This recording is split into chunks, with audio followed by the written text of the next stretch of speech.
Hello, everyone. It's Friday, November 29th, 2024. For those of you in the U.S., I hope your Thanksgiving was filled with warmth, good food, and gratitude. For everyone else, I hope you're doing well and happy because, folks, happiness is paramount. Anyway, I have some major breaking news to share. Russia prepares for major escalation. Reports from Russian media suggest that preparations are underway for a significant strike on Ukraine, potentially involving the RS-28 Sarmat ICBMs, or Satan II. This massive offensive is expected to occur on the night of November 30th.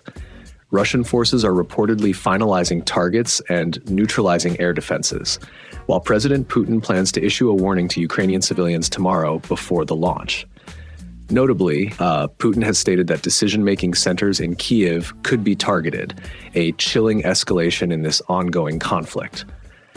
Additionally, Russia has placed its arsenal of RS-28 missiles on high alert in response to NATO discussions about providing Ukraine with nuclear-capable weapons.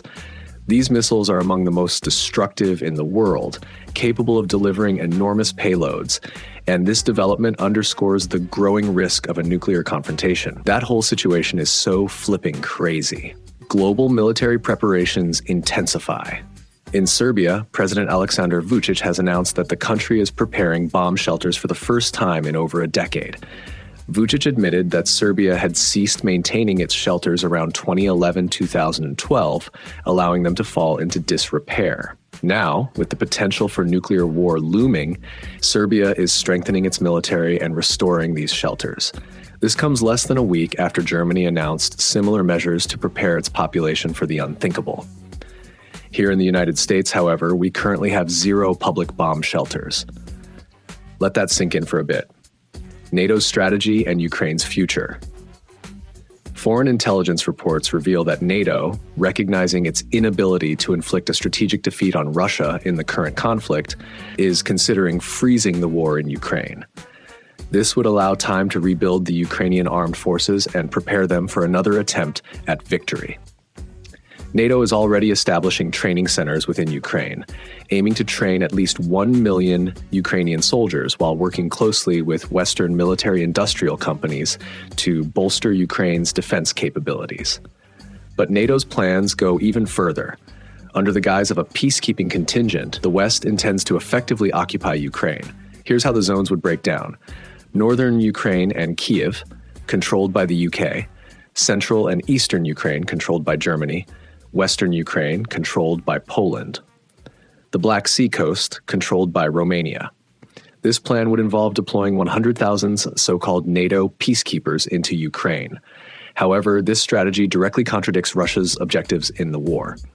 Such a deployment would place NATO forces on Ukrainian territory, a red line for Russia, and would almost certainly provoke a direct confrontation with catastrophic consequences. Many experts believe NATO's relentless push to claim Ukraine, no matter the risks, is a reckless gamble.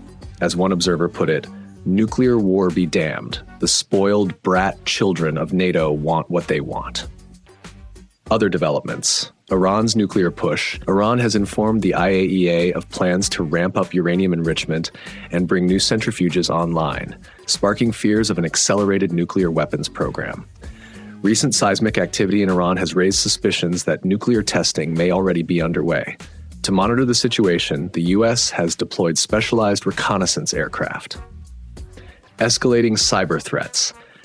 Denmark experienced a nationwide cyberattack yesterday, disrupting its largest telecommunications provider, police emergency lines, and rail services near Copenhagen Airport.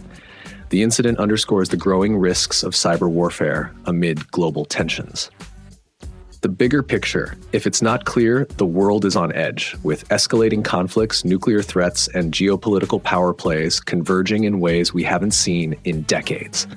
As tensions continue to rise, I'll be covering these developments, so make sure to subscribe, turn on notifications, and stay informed. Talk to you soon.